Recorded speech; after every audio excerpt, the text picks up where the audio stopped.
and you just thanks, Anjali. And there's no way of organizing any data, and you just like randomly keep things wherever you want without any organization. And let's say you want to retrieve something, then since you have no idea where you kept it, every time you need something, you will have to like look through the whole place to find the thing that you are interested in, right? So it's the most inefficient way you can like store your things and retrieve your things. So if there is an organization, if there is a structure to it, then it's more efficient when you want something back or when you want to go and update something. So that's why we need data structures. So you can efficiently store the data, you can efficiently update the data, and whenever you want to access it, you can efficiently retrieve the data whenever you want. And we usually classify data structures under like two broad categories, like linear data structures and non-linear data structures. So like arrays, stacks, linked list, those are like queues, those are linear data structures. And data structures, some of the advanced data structures like trees and graphs, they're non-linear data structures. So we'll look in detail about each one of those as we proceed forward. So this is a little bit about data structures. And then coming to the next part, which is algorithms, right? So what's an algorithm? An algorithm is nothing but a set of well-defined instructions to solve a particular problem. A problem could be anything. It could be like, how do you go from your home to your office? So then for that problem, there is a sequence of well-defined instructions, right? Like, if, let's say you take the bus, you go to the bus stop, you board the bus, you get down at the bus stop, and then you walk to the office or whatever. That could be one solution to the problem. So there you pass in like 0 or more inputs. In your case, it could be the source and the destination, where you are leaving and where you are heading towards. And then there is like the problem can be solved in a finite time. And there can be multiple ways to solve a problem. Like you can go to your office in bus, you can walk, you can drive. So there can be like multiple different algorithms to solve the same problem. So, or another technical example could be, let's say, you are given an array of numbers which are juggled up and you want to sort them. There are like n different ways of sorting the array to get like a sorted output. So there is quick sort, bubble sort, whatever, right? So basically that's the idea. An algorithm is like a set of well-defined instructions to solve a particular problem. There can be multiple different ways to solve a problem. So that's algorithms. But why are they even testing these in interviews, right? Like, why do software companies care about data structures? Why do they test our algorithm skills? That's because as a software engineer, one of the main responsibility that you have is writing code and building softwares, right? So, and almost all of the programs in the software systems that we write uses these data structures and algorithms in them. The speed at which an algorithm or your software runs, it depends greatly on the data structure that you use. Like you could choose the most inefficient data structure and your program could take a lot of like multiple seconds to run, or you could pick the most efficient data structure and the same program could run in like few hundred milliseconds. So from seconds to milliseconds, it's a magnitude of difference, right? And the only variable there was the choice of the data structure that you used, or the choice of the algorithm that you used while writing the software. So that's why companies put more emphasis in testing your data structure and algorithm skills and how good you are at it when they want to hire you as a software engineer. And also it shows the capability, it shows your capability of problem solving, like how good you are at problem solving. Can you think what is the right data structure to use to solve this particular problem? Things of that nature, right? So it also clearly demonstrates that. And also having these data structures well defined and also having these algorithms in place and having a knowledge of all of this would help save a lot of time when you are at work. And if you come across a certain problem, you need not reinvent the solution from the scratch. You can just use these existing data structures and algorithms that are readily available and used for a long time. So so these are some of the reasons why companies test us in data structures and algorithms when they want us to be hired for software engineering roles. So having like touched upon these things briefly, now let's actually jump into the different types of data structures. So the intention here, the way, okay, I'll talk about the way how I have structured these are like, I've listed these basic data structures and then I'll go over these one by one. So I'll just talk briefly about them. I'll show some code snippet, talk a little bit about time complexities and stuff.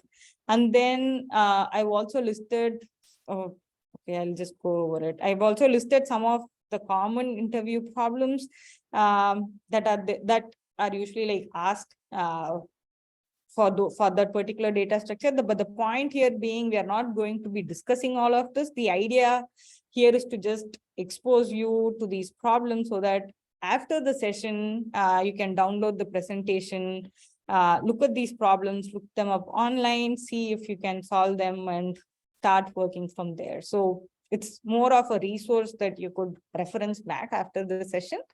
And because we won't be having time to go over all of these in detail.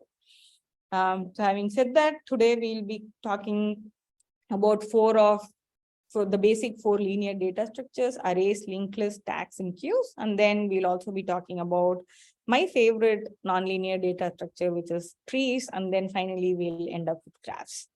So let's start with arrays first. So what are arrays? Like arrays are nothing but it's one of the linear data structure.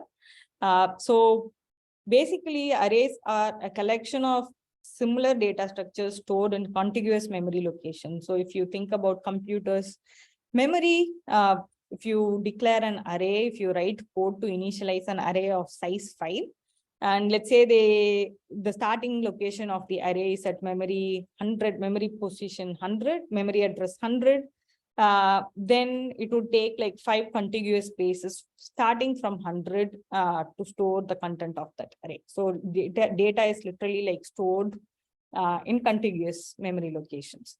It's a static data structure. So what I mean by static data structure is it has a fixed size. Like if you look at this line, when you are declaring an array, you say how big of an array you want. So this particular array is of size 5. So once you declare it, and if you try to store 6 elements into it, or if you try to store something in the 6th position, the program would throw an exception because it's fixed. You can't.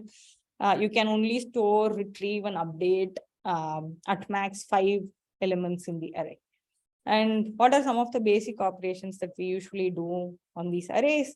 As you can imagine, you can add data to these arrays, which are like insert operations. You can search for data from the arrays, and then you can also, like, if you don't want the data anymore, you can delete data from the array. And time complexity, for it should be order of 1, actually. I'll correct it. But basically, you can actually like directly access. Right away. You can actually like directly access arrays with their index. But it also depends, right? Let's say you want to insert an element into the 0th location or the 3rd location in the array. Then it would be of time complexity 1, because you can just directly access, insert, and delete based on index.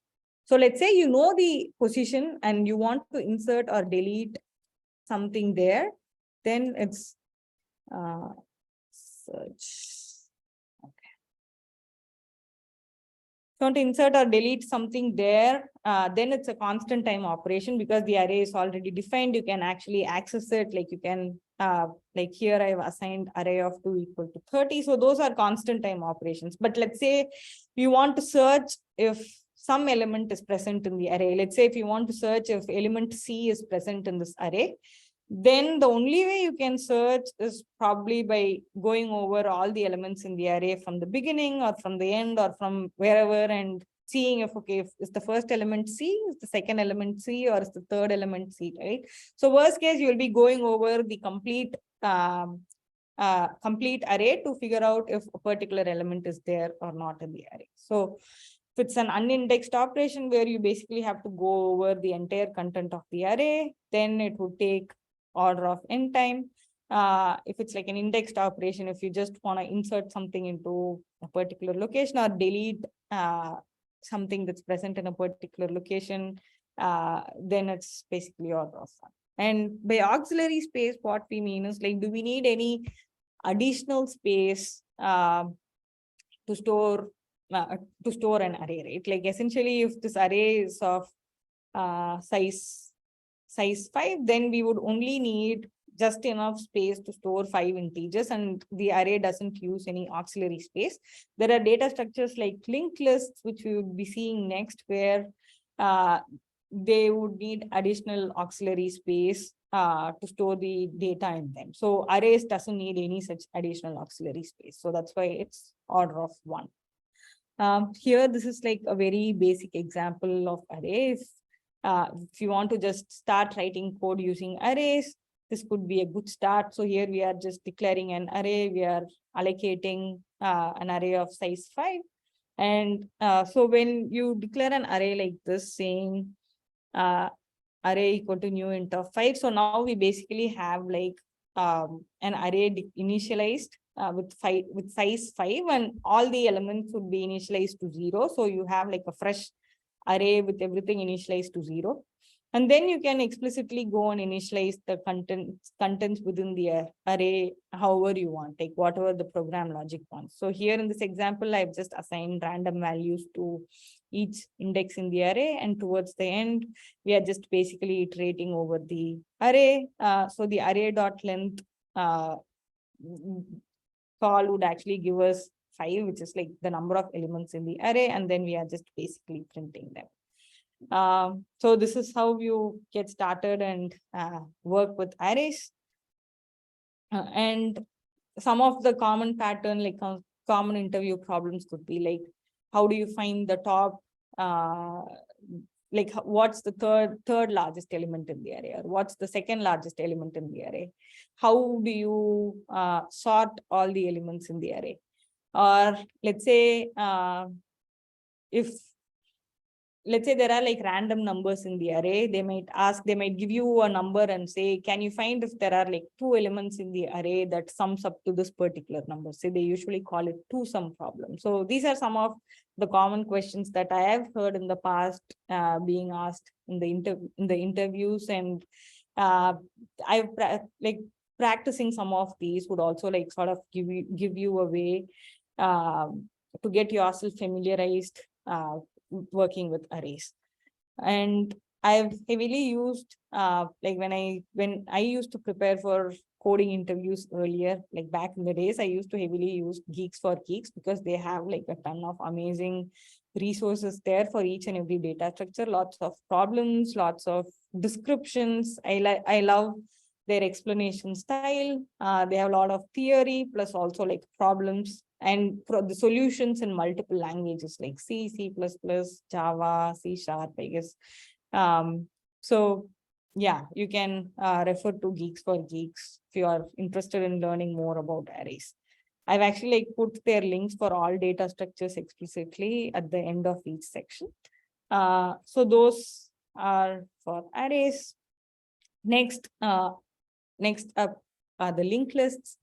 So linked list, again, is a collection of similar data items, but then the difference between arrays and linked list is that in linked list, the items are not stored in contiguous memory locations, but whereas in arrays, they are stored in contiguous memory locations. So you can think of linked list as, let's say, your Spotify playlist, let's say.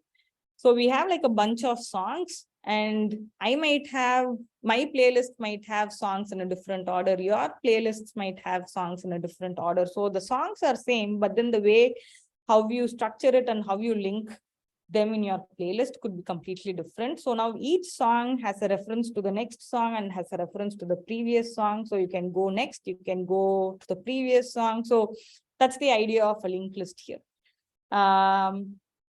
Yeah, so every song would have reference to the next one and the previous one.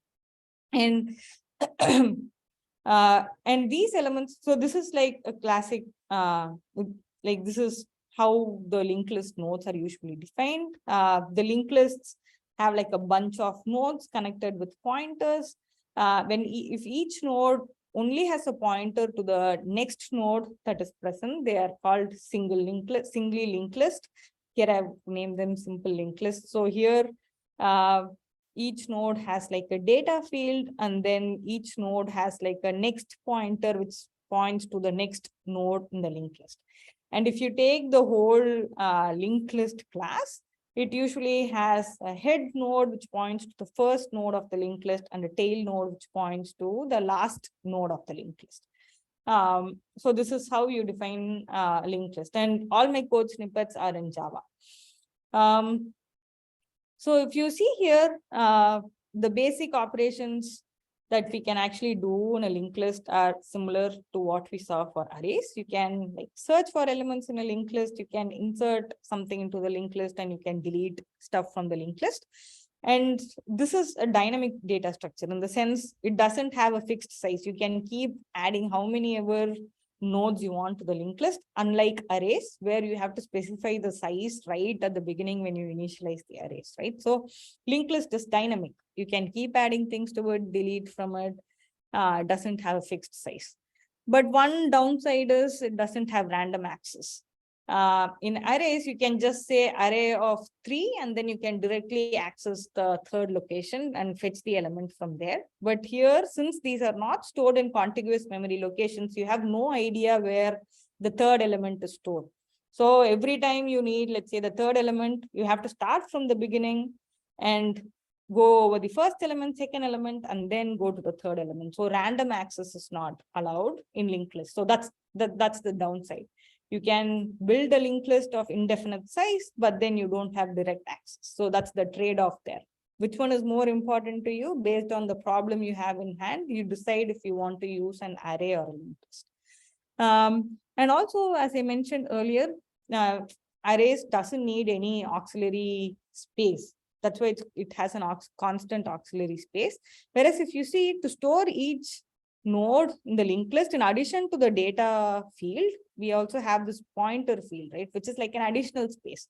That is ideally like an additional space that we are using for every data element that we stored in a linked list. So that's why we say the auxiliary space that's needed for linked list grows proportionally to the number of elements in the linked list. And that's why it's order of n auxiliary space. And since searching is linear, or insert, delete, everything, like for every operation, you'll have to go from the beginning and go over all the nodes one by one. The time complexity for these basic operations on linked lists is order of n and not constant.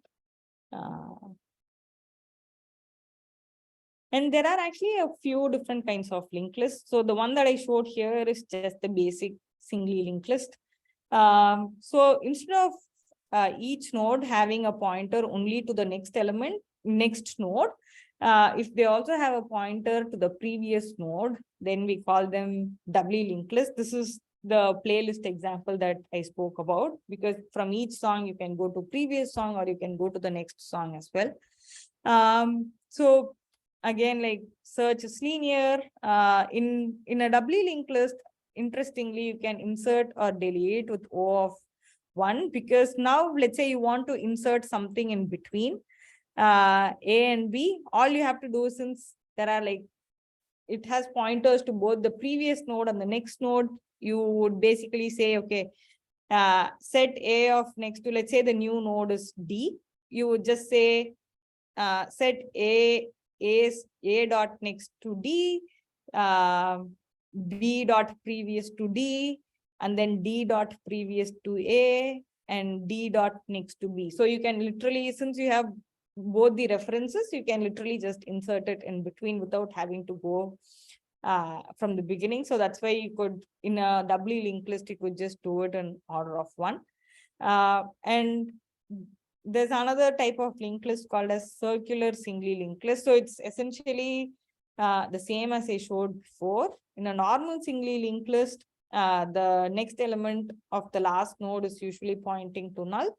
Whereas in a circularly singly linked list, the next element of the last node connects back to the head element in the linked list, which is the first node in the linked list. So that's a circular singly linked list. And then there is again a combination of these two. That's a circular doubly linked list. So here each node would again have previous and next pointers. And also the next element of the last node would be pointing to head, and the previous element of the first node would be pointing to the tail. So these are the different subtle variations of linked lists that we usually come across.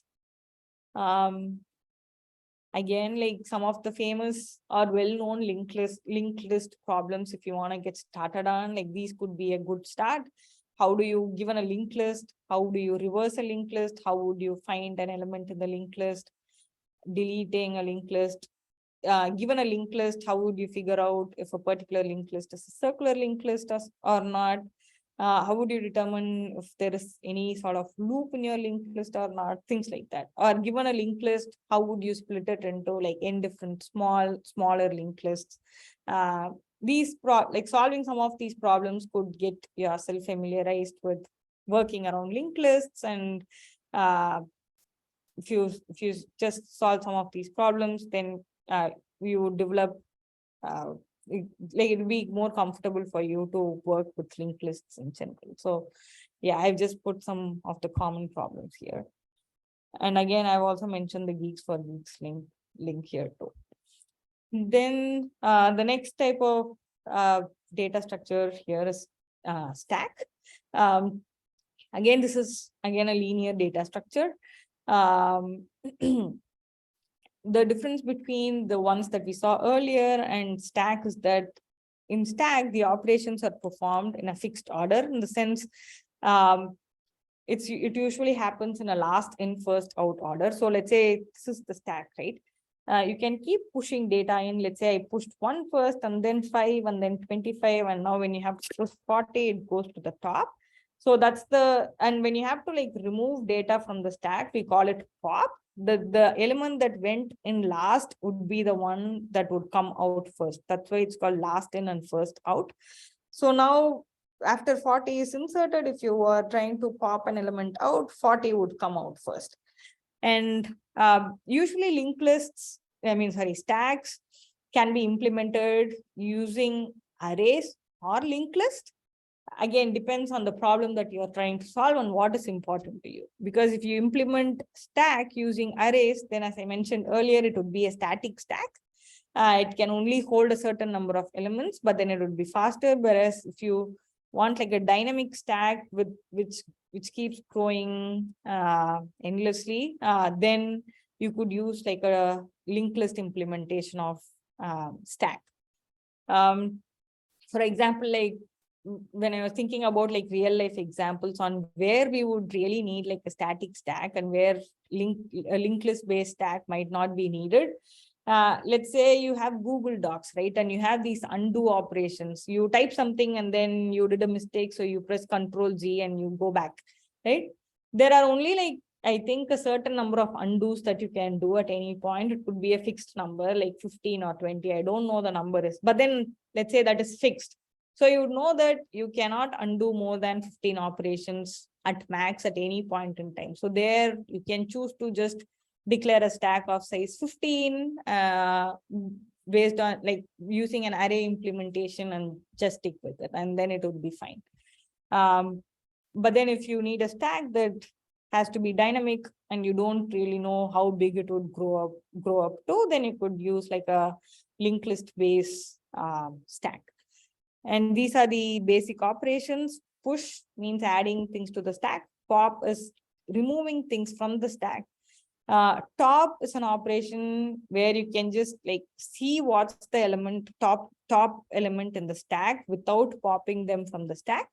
And then is empty basically is a boolean, it just returns true or false, and it says whether the stack is empty or not.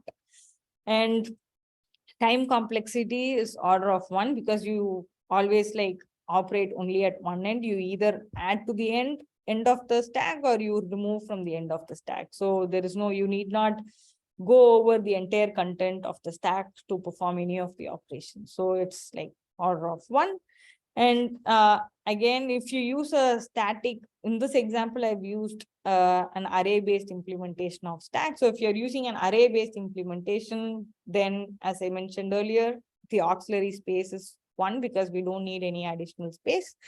Whereas if we use a dynamic implementation of stack with linked list underneath, then the auxiliary space would be order of n, as we saw earlier. This is again a code snippet where the class stack has essentially these 3 different members in them. What is the top index, like the location, the index of the topmost element in the stack. And this array is basically holds the content of the stack. And then since this is a static implementation of a stack, what is the maximum capacity of the stack? So when you're initializing the array, since it's a static one, you'll have to say, okay, I need a stack of capacity 5 or whatever. And then we would declare an array of size 5, set the capacity to 5. Since there are no elements in the stack at this point, the top index is set to -1, because now when we actually start adding content, we would update the top index accordingly. So when we are trying to push an element into the stack, so since this is a static stack, we should always see if the stack is at capacity. If the stack is at capacity and we can't add any more elements into the stack, we are throwing an exception saying, hey, stack is overflowing. It's already at capacity. You can't really add anything. If there is space in the stack, we basically like increment the position of the top index and then add the particular number that you are interested in into the stack. And for pop, similarly, if the stack is empty and you're trying to pop an element from the stack, then there is basically nothing for you to pop. So in this implementation, I'm just throwing an exception saying, hey, there's nothing in the stack is underflowing. If there are contents in the stack, then we basically store that content in a temporary variable, initialize that particular position to 0 or reset it to 0, and then return the element that you temporarily stored earlier. That's what we are doing here. Top is essentially like close to pop, but then we are not like removing or resetting that particular position to 0. We are just interested in knowing what the top element is. So we are directly returning the element that's present in the top index of the array.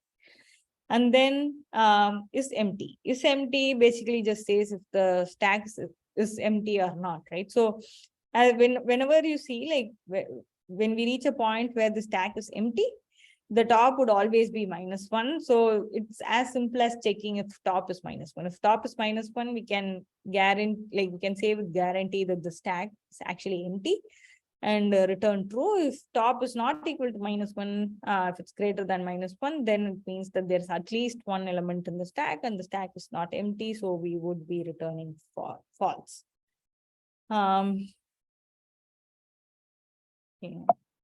Oops, sorry. And what are some of the common pattern of problems that I've seen in the past using stacks?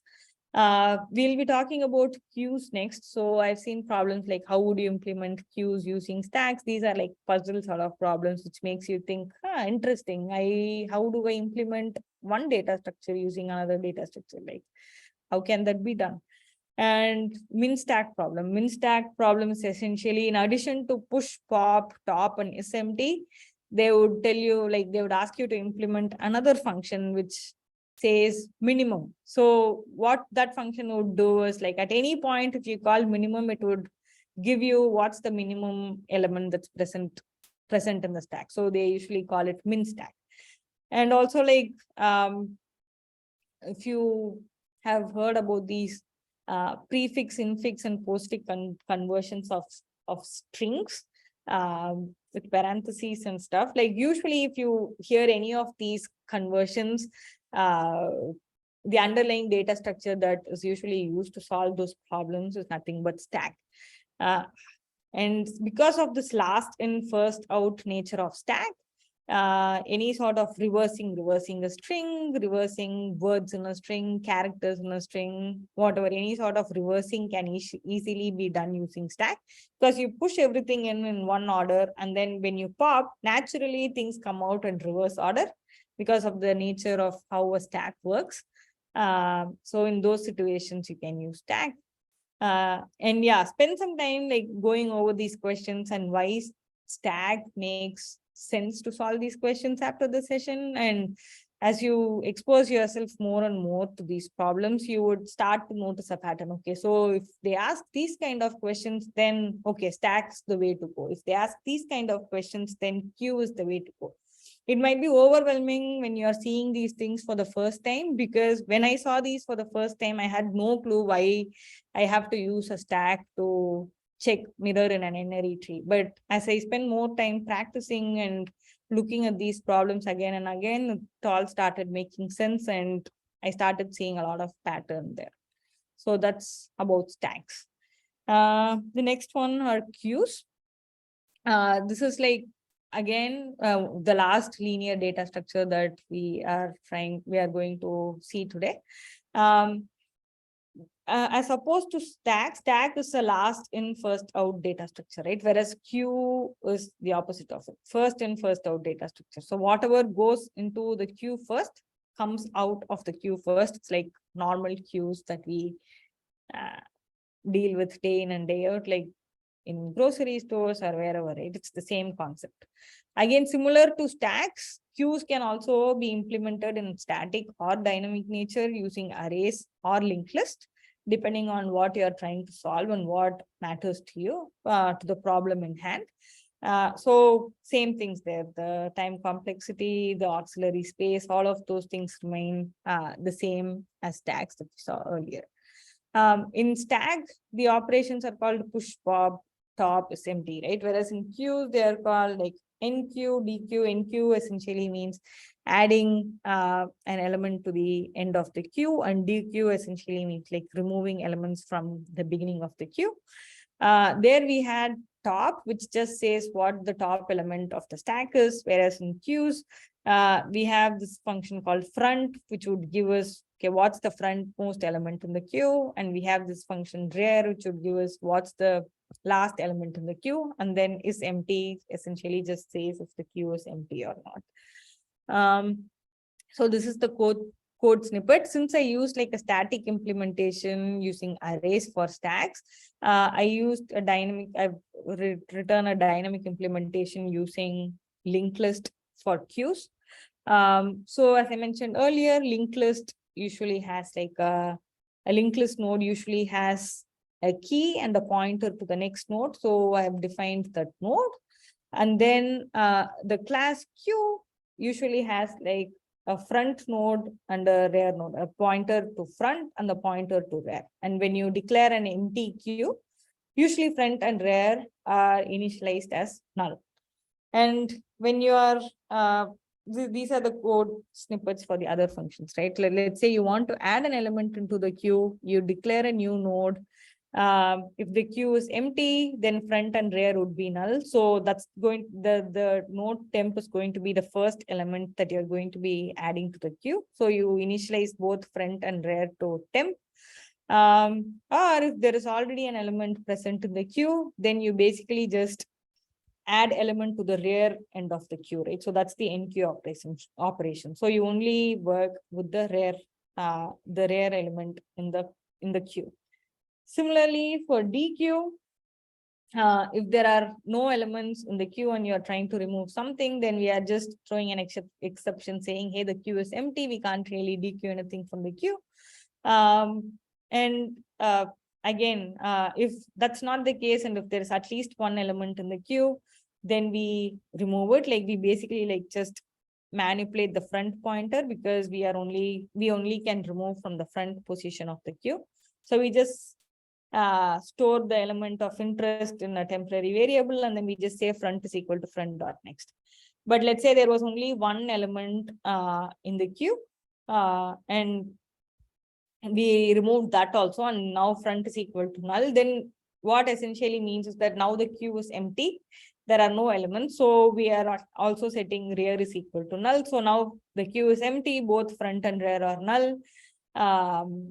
And the temporary variable that we stored earlier, we just return it at the end, because that's the thing that we are interested in when we do DQ. And then front, if someone calls front, then it's as simple as just returning a front. If the front's key, if it's populated, if front is null, then we throw an exception. Same with rear. I do not explicitly implement that. And if someone is interested in knowing if a queue is empty or not, it's as simple as checking if front is equal to null or rear is equal to null. Because when the queue is empty, usually both front and rear are set to null. So this is like the bare minimum implementation of a queue. If you just want to start implementing a queue and like write some code using queues. Just like linked lists, there are like a few different variations in queues too. The first one is like a circular queue, similar to like a circular linked list. It's also, they usually like have an alternative name. They also call it ring buffer. So this is the case where the rear element in the queue that we saw here, it's actually like the next of the rear is connected to the head of the queue. So it's like this, it's like a circular ring. And we can basically do the same set of operations that we did in normal queue on the circular queue as well. But here, since like the rear is connected to the front and there is no scope of indefinitely increasing the size of the queue because of this implementation, we use the ring buffers, or the circular queue is usually implemented as an array, because it's of a fixed size, and you would keep adding and removing elements only within this ring buffer. And another type of queue is called as a double-ended queue. As the name suggests, in a double-ended queue, insertions and removals are allowed on both the ends of the queue. In normal queue, it's just NQ, DQ, front, rear, and is empty, right? But since you can now do these operations on both the ends of the queues, in a double-ended queue, the operations are named explicitly. Like, do you want to push data to the front, pop data from the front, or push data to the back, pop data from the back, things of that nature. So in a double-ended queue, you can add data to the front of the queue, remove data from the front of the queue, and you can do the same at the rear end of the queue also. So that's the subtle difference between normal queue and double-ended queue. Again, if you just want like to get started, some idea on the kind of problems that you can solve using queues, we'll actually be talking about this level order traversal using a queue in the tree section. But then things like that, like how do you do a breadth first search of a tree or a graph, or a level order traversal on a tree? If someone says, how would you implement like the least recently used cache, and some of the dynamic programming problems like number of islands in a graph, like things like these, the most well-known solution to these kind of problems underneath would be using queues. And I've listed these here because like these could be a good starting point for you to start solving some of the queue problems. And then as you get yourself familiarized with queues and you get more comfortable with queues, you can start solving more and more problems around it. Next is the trees.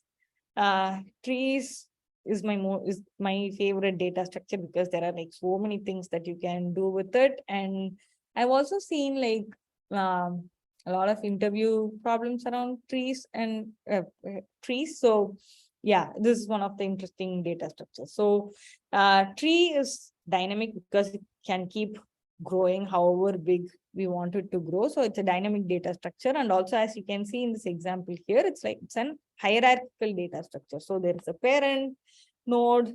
Each node can have multiple children nodes, and they can have children. So they are like the grandchildren of the parent node. So it's like it has this hierarchy built in it, and it's also called a recursive data structure. So what I mean by recursive data structure is, if one node has a property in the tree, then basically like each and every node in the tree like has the same property. So you can recursively apply the property to all the nodes that are all the elements that are present in the tree. So that's why we call it a recursive data structure.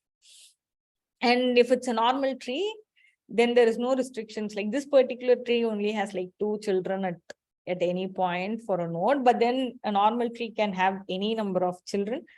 And what are some of the basic operations that you do on a tree? You insert data into the tree, remove, search if a particular element is present in the tree, and then you can like traverse the tree in multiple different fashion. Like there's in-order traversal, pre-order, post-order traversal, level order traversal, etc. I'll be talking about these in detail in the next slide.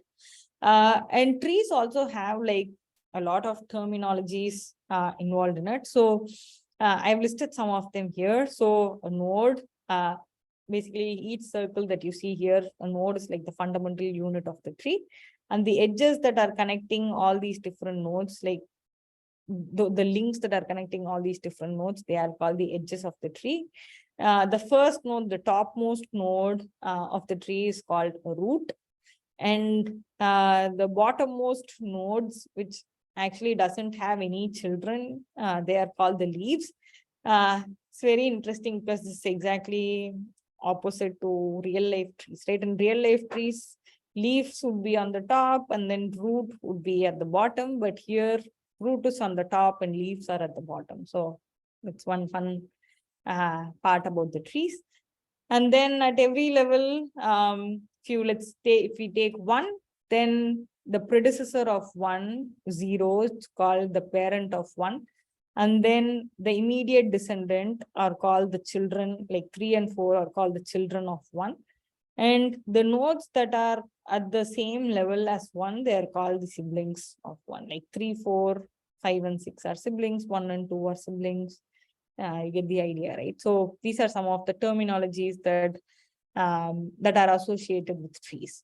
And in contrast to whatever other data structures that we saw earlier, like tree has these n number of terminologies just because of the complexity that comes with it.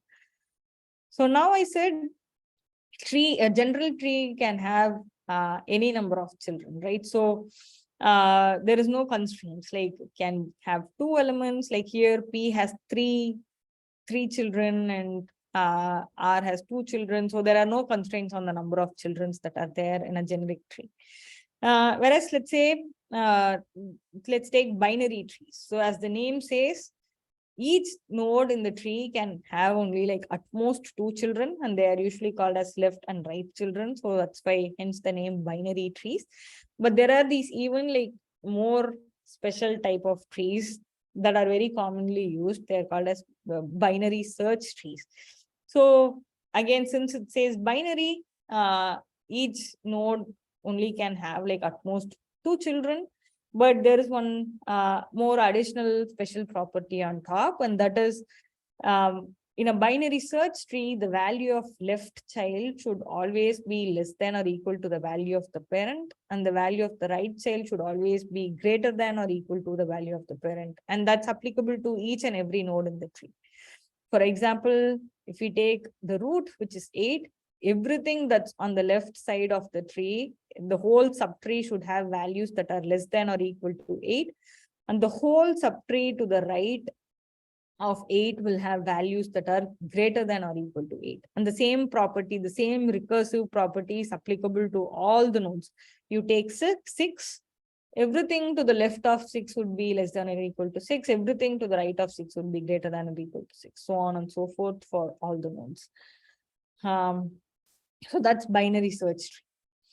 And again, like there are like so many different types of trees, and even within binary trees, there are still a lot of different types. It's just good to have like an understanding of these, because sometimes they might ask things like, okay, if it's a complete tree, how many nodes would be there? So they're having an understanding of, okay, what a complete binary tree is could be helpful. So I've just listed those. So what's a full binary tree? A full binary tree is nothing but every node in the tree would either have 0 children, or it would be full, 2 children. So if a binary tree follows this particular conditions, then we usually call them full binary tree. So here, if you see, these 2 nodes have no children, whereas rest all of the nodes have 2 children. So hence this is a full binary tree. And perfect binary tree. Perfect binary tree, you can see why it is called perfect binary tree, because like it just looks so perfect, completely filled. So all of the nodes, so when I say internal nodes, then those are the non-leaf nodes. So leave all the leaf nodes that are at the bottom. So all of the internal nodes should have like 2 children, exactly 2 children.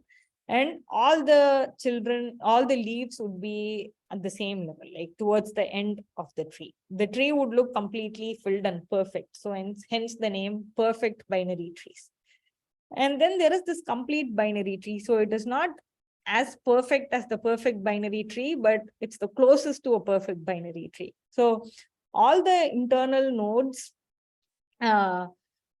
like are completely filled.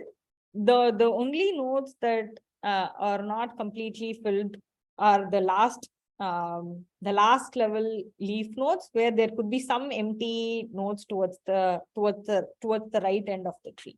So if you start from the top, all the levels would be completely filled. The first level would have 1 node, second level would have 2 nodes.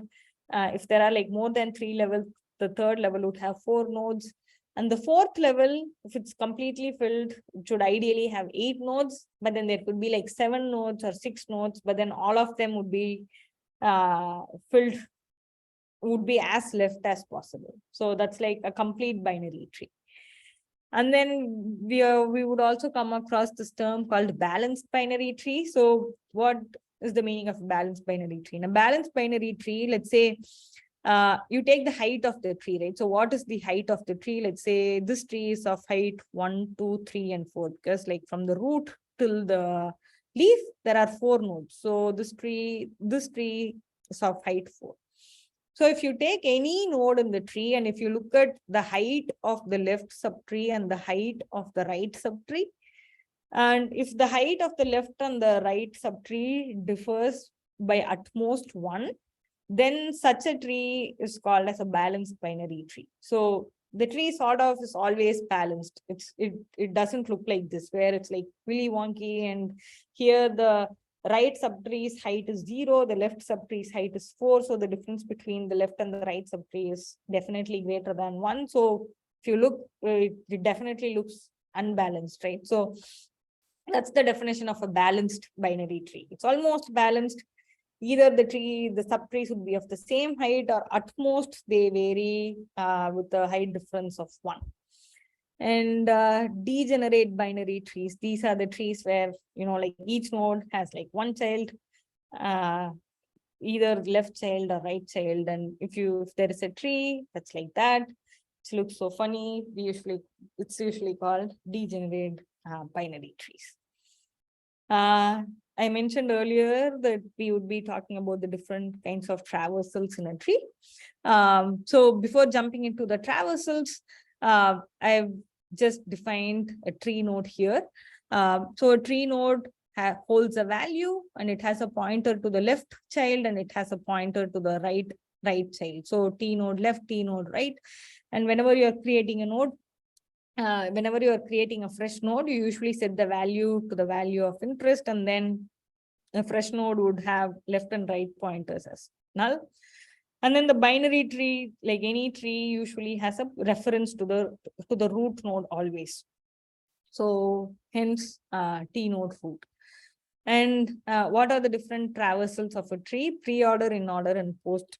Pre-order, in-order, post-order, breadth first search, and depth first search. So these are the different ways we could traverse a tree. So in-order traversal is nothing but you process the oops, sorry. Corrected. You process the left node first, and then left root, right?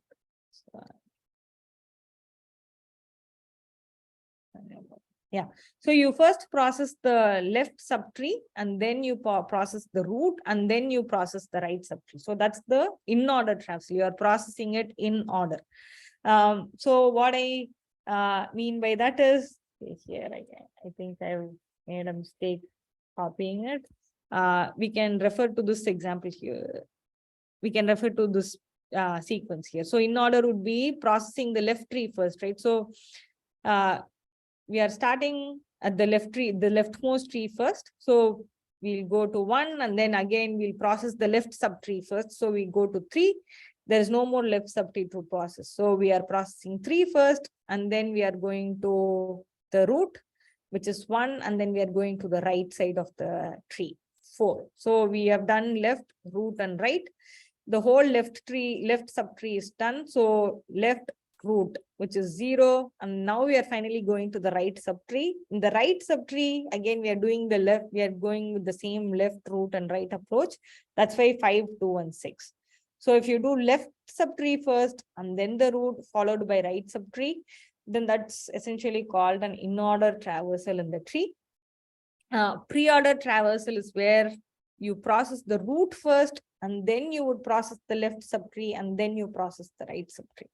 So here we are processing root first, 0, and then you're going to the left subtree. In the left subtree, again, you're processing the root first, 1, and then you are going to the left subtree, which is 3, and then the right, 4. So we have processed root, we have processed the left subtree, and now we go to the right subtree and do the same thing all over again.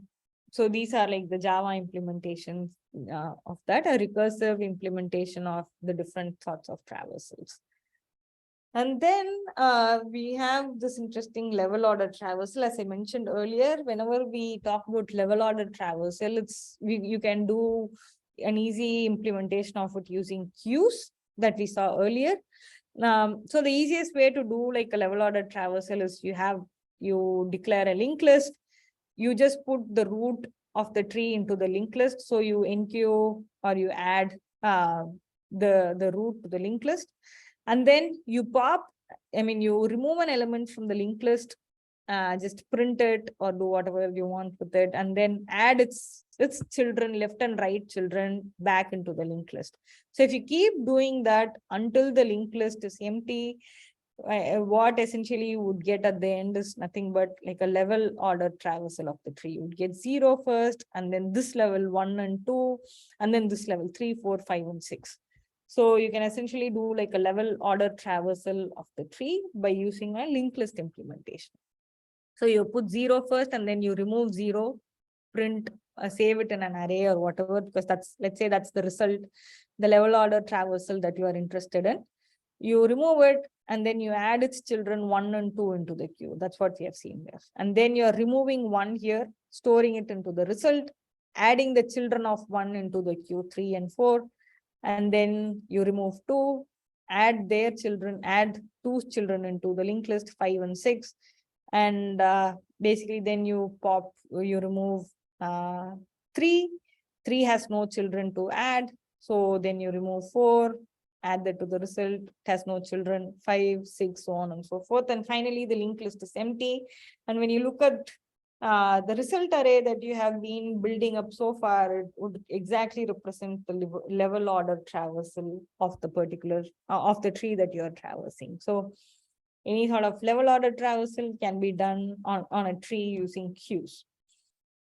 And again, like since trees are so complex and there are like so many different types, different variations, there are like tons and tons of problems, interview problems in trees.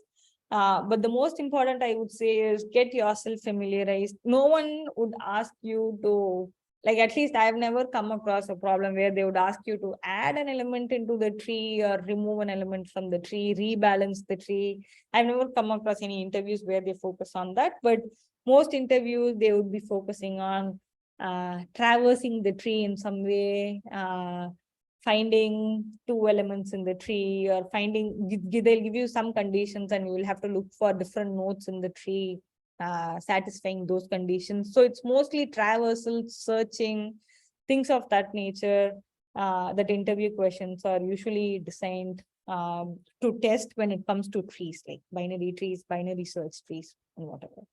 And there are also these advanced trees like red black trees, a lot of different trees. I don't remember the name on top of my head, but you don't have to, mostly you don't have to worry about that. I have never come across or heard an interview where they want you to solve such advanced tree problems. So just get familiarized with basics on how you would be doing these different sorts of traversal on trees. That's a very good starting point for trees. Finally, graphs. Graph is again like a non-linear data structure. If you want to represent something, some entities which has like some sort of a relationship between them, like Facebook, social networking and things of that sort, or a map of a place or whatever, right? Like those could be represented using graphs. So similar to trees, graphs are also made up of nodes and links. Yeah, so here we call them as edges. Nodes actually hold the values, and the links that are connecting the nodes, they are called the edges. So that graphs are of multiple, can be of multiple types. If the edges don't have any directions, they're called as undirected graphs. Whereas here, if you see, like the nodes have like directions in them, saying okay, 5 connects to 3, but 3 doesn't connect to 5. So these sort of graphs are called as directed graphs. And if there is a graph where like there are like multiple islands which are like disconnected from each other, they are called as disconnected graphs, so on and so forth. And similar to trees, you can like insert nodes and edges into graphs. You can delete nodes and edges from the graph. You can search for elements in the graph, and also we can traverse the graphs.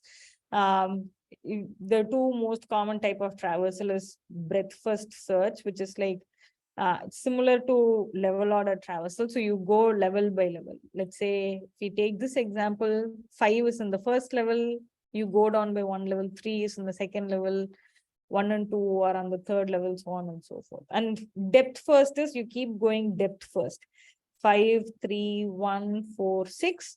And then you have finished this whole thing and you hit the end, and then you backtrack and see, okay, where did I leave and what's the next depth that I could go to. And so finally you would go to 2.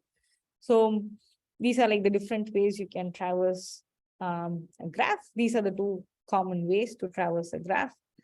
And also, I've, at least with respect to interview preparations and stuff, I've never like coded a graph or prepared coding a graph problem for my interview. So that's why I did not even put any code snippets here.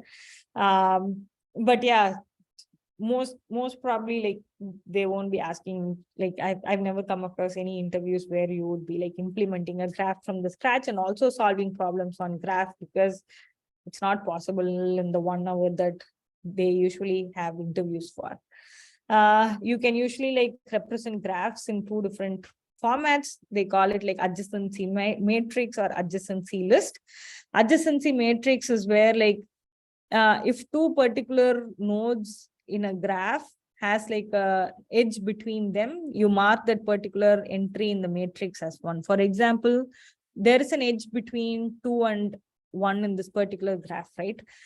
So if you look at this adjacency matrix, between the edge 2 and 1, the entry is set to 1 because that particular link is present. Whereas let's say between 2 and 3, there are no nodes. So 2 and 3, if you look at the particular entry in the matrix, it is set to 0. So this is one way of representing a graph. So if someone gives you this particular matrix, you can literally like draw this picture of the graph just by looking at how ones and zeros are set in that particular matrix. And another way to represent a graph is called adjacency list. This is essentially nothing but for each node in the graph, there would be a linked list which basically says, okay, from 0, what all nodes, what are all the adjacent nodes to 0, like whom all can you reach from 0. Here you can reach 1 from 0, 3 from 0, and 2 from 0. So 0's adjacency list would have 1, 2, and 3, so on and so forth. So from 1, you can only access 3 and 4. So one's adjacency list has 3 and 4. So you can, if someone gives you like an adjacency list, which is like a list of lists, then you can like basically re-engineer, like reverse engineer, and come up with this graph representation by going over this adjacency list. So these are some of the basics of graphs, just to give you an idea of what a graph is, how is it represented, what are some of the operations, and what would be the time complexity for these operations. So finally, I have some, this is the strategy that I used initially when I was preparing for data structures and algorithm interviews. The first one is like the programming language that you are going to use. It's good to always be clear on that first, like, and practice all your interviews in that, all your interview practices in that specific language, because then when you actually do interviews, it would be very, you'd already be comfortable. I've seen mostly candidates using Java or Python. So if you are confused which language to get started with, this could be a good choice, given that you are in the back end, if you are interested in one of the back-end roles. But let's say you are purely interested in front-end roles, then I've seen front-end engineers using JavaScript also. So, but if you are focusing on some of the back-end or infra kind of roles, Java or Python could be a good start. So before even diving into the data structures and algorithms part, I would highly recommend you to go to the basics of the programming language itself and get comfortable coding in the language, like what IDE to use, or what's the basic syntax. Is there an include statement that has to be done? How do I define a class? How do I define struct if you are picking C, or what are the different data structures or options that are present in the programming language? How do you run it? Things of those sort. And so once you are comfortable with the programming language, then you can start digging into the data structures part of it. Before jumping into these problems and solving these problems, I would highly recommend you to spend some time going over the theory, or like referencing some books where data structures are discussed in detail. Like personally, I have found this academic book, like this is what I used to use when I was going to school. That book is called Introduction to Algorithms. It's a big book that has all the theoretical knowledge if you are interested in learning more about the theoretical side of things. But if you started coding already, and let's say you want to know how all of these different data structures are implemented in Java, this book called Elements of Programming Interviews in Java is something that I found like really, really useful in my interview preps in my initial days. I'm sure if you're picking Python, there could be some book which talks about all the implementation in Python as well. So let's say you are familiarized, you are good, you read some books, you are comfortable with the basic stuff. I've also used Geeks for Geeks extensively in the past to prepare for these data structures and algorithm rounds. So that is also a website if you don't want to go over books, but if you would rather prefer just doing it online, that's a good source of reference. So let's say you do this for like 2 weeks, 3 weeks, right? And then you would be comfortable, okay, now I can start solving like interview problems, lead code style problems. Then you could start doing that every day. You can start off with an easy problem and then start with arrays, easy, and then keep progressing. Linked list, medium, hard, stacks, queues, trees. You can do the same progression and with increased level of difficulty.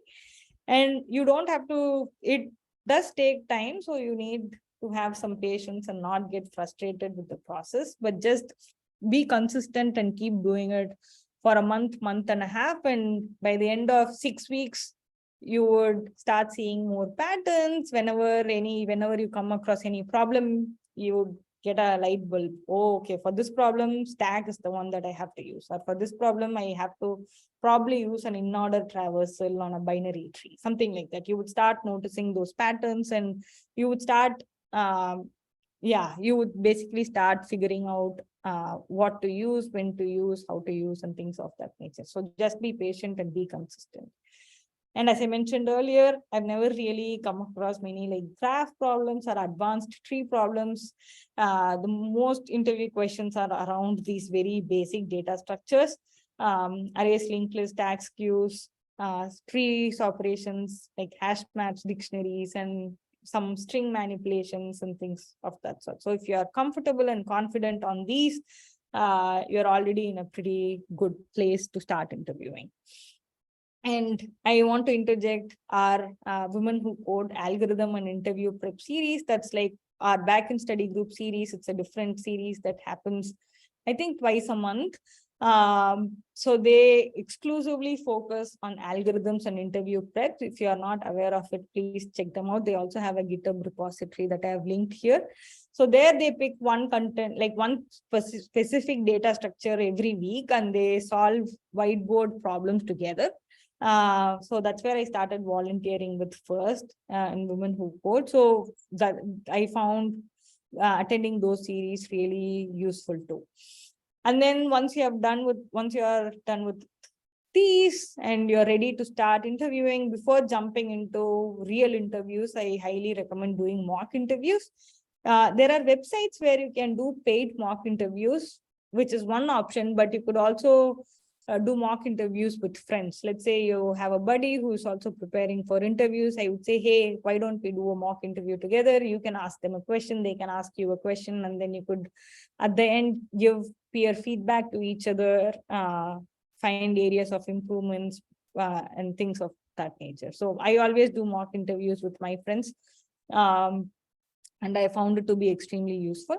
And as I said, consistency is the key here. If you solve one problem a week, then by the time you go solve a problem the next week, you would most likely forget what you did the previous week.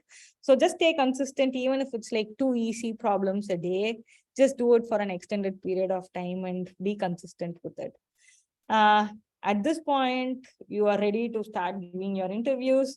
I would say, like, whenever you are applying for interviews, always, like, there might be some companies that you're really interested in getting into, right? Don't apply to them right at the beginning, because you always need to have some buffer, like some opportunities to fail, because, you know, right, interviewing is hard. We are not going to crack the first interview or the second interview. I mean, that is also possible, but then we don't want to risk our most interested companies at first. So start applying for companies that you are not very interested in. Use those opportunities for practice. See how the real world interview goes. And if you don't clear them, it's okay. You need not fret. You must have at least gotten a clear idea on what is it that you have to improve. Once you feel confident enough and you have given enough interviews, then apply for your dream company or whatever and crack it. Yeah, so these are the step-by-step things that I found useful in the past when I was out of school and when I started interviewing. So I hope you find these useful too. So this is for the interview preparation, right? So now let's say you got an interview and you are in the interview with the interviewer. What are some of the tips that I found useful while giving a coding interview, right? Same thing. The first thing is always programming language. So decide what programming language you're going to use and just tell the interviewer, hey, for today's interview, I'm going to be using Java. And hey, nowadays they are doing all virtual stuff, right? So you go change the programming language to Java in the tool whichever you are using. And then they would start talking about the problem, right? An important aspect is listen to the problem statement very keenly. Sometimes they would intentionally leave gaps in the problem statement just to see if you're noticing the gaps and if you are asking the right clarification, follow-up questions to the interview problem that they are describing. So listen and keenly, don't jump onto solution right away, but ask the necessary follow-up question and make sure you understand the question thoroughly. And then once you have crossed that path, then you can start thinking about solutions, brainstorming the solution with the interviewer. Always you can start off with the basic brute force, most inefficient solution, because that's the one that would usually come to our mind first. And it's always okay to start off with that. You need not come up with the most efficient solution right at the first attempt. So once you have some idea, some brute force solution, talk through it with the interviewer. If you want, you can write some pseudocode and explain your thought process. Some interview questions are designed in a way that coming to an efficient solution is impossible in the hour. So the interviewer would be more than happy if you can just implement this brute force approach in a clean fashion by the end of the interview. So if they are fine with it, you can just go ahead and start writing the code. But if they say, hey, you know what, I think we can do better here. Let's think of a more efficient way. So then if they say, they give hints like that, then you can work on top of the brute force approach and think, okay, this approach has order of n complexity. Is there something that I could use to make it order of 1, which is even more efficient? Is there a different data structure that I could use? Is there a different algorithm that I could use? Things of that nature. So I think about that. And let's say once both you and the interviewer are satisfied with whatever approach that you have come up with, you are satisfied with the time complexity, space complexity, and now you are ready to start writing the code. These are some tips to write, to do good while writing code. So whenever you start writing code, don't forget to handle the edge conditions. There could be some null checks. Let's say you are traversing a tree and you are being passed the root to the tree. You can't just do root dot left, root dot right, because if root itself is null, then your program is just going to crash because you are not doing any null checks. So things like that. Don't forget to handle those edge conditions, null checks. Also, just don't go crazy with the variable names like int A, B, C, X, Y, Z. Like always make sure that you are putting some thought behind variable names and they are meaningful. It need not be like super long, but some meaningful short names would make the program more readable. And then if you're using Java or Python or whatever, any of the object-oriented classes, it's always good to have like clear, well-defined classes designed with proper abstractions that gives the interviewer a good idea about how strong your object-oriented principles are. Okay, don't be scared to ask for hints.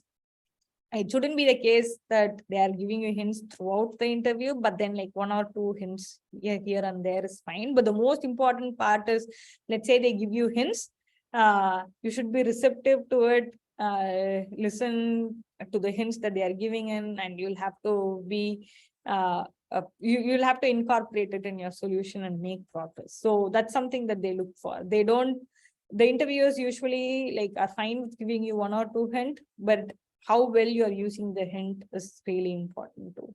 And once you're done with coding, take the most basic, easiest example and walk through the whole code with that example. And finally, you can add test cases if there is enough time. Like in my company, if you don't write test cases, then they don't like it. So it again varies from companies to companies, right? Like basic code, walk through, write some test cases. If you have more time, add more test cases, run everything, make sure everything works fine. Pretty much that's it. Like, this is the standard and some of the things to keep in mind when you are actually like giving a coding interview. Yeah, I think pretty much that's all I had for today. These are some of the resources. I've put everything here, the Geeks for Geeks, I have also linked the women who code algorithms repository. We also did like a detailed presentation on trees. I've linked that here. And these, it also has the link to our backend study group presentations and our YouTube channel. We have so many events coming coming up. We have like 3 of them coming in February, so we are really excited about it. Make sure you check them out, and if you have not registered yet, please RSVP for those events.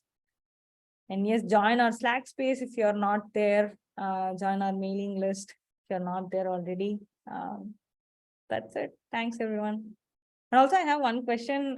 Today, I intentionally kept the content very basic. If you have any feedback on that, was it too basic, or was it okay? Was it useful or not? Like, Anjali would be sharing the link to the feedback form in the Zoom chat. So feel free to provide some feedback there as well. You can also like post your feedback in the Zoom chat if that's easier. That's fine too. Any questions?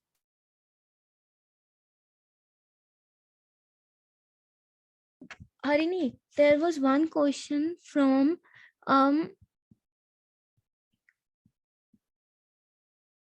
Vibha. I did answer her. She was curious, like where would double-ended queue be used? Double-ended queues. Let me go there. Are they? I think most folks left. Huh. I think it all depends on the problem that we are trying to solve. Like, let's say, I can't think of like a specific example at this point, but let's say there's a problem where you are in a situation where you have to like do operations on both the front as well as the rear end of the queue. That's where you would be using, but can't think of like a specific example where you would be using double-ended queues as such at the moment. But yeah, I can check and post it in our Slack channel if I can find something there.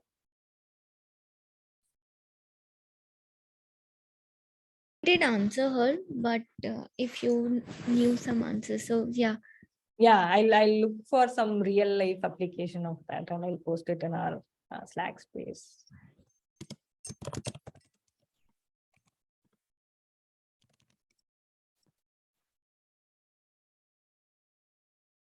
I have shared the list of our Slack invitations and our LinkedIn for you guys to connect, so that if you have any question regarding our today's session, you can ping any of us. We would be happy to help you.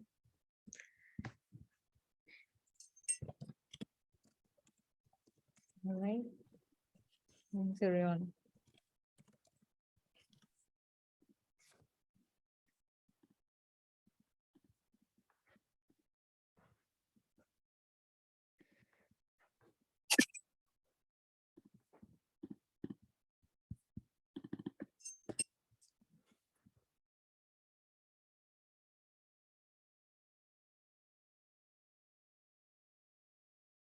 I will close the recording. Yeah.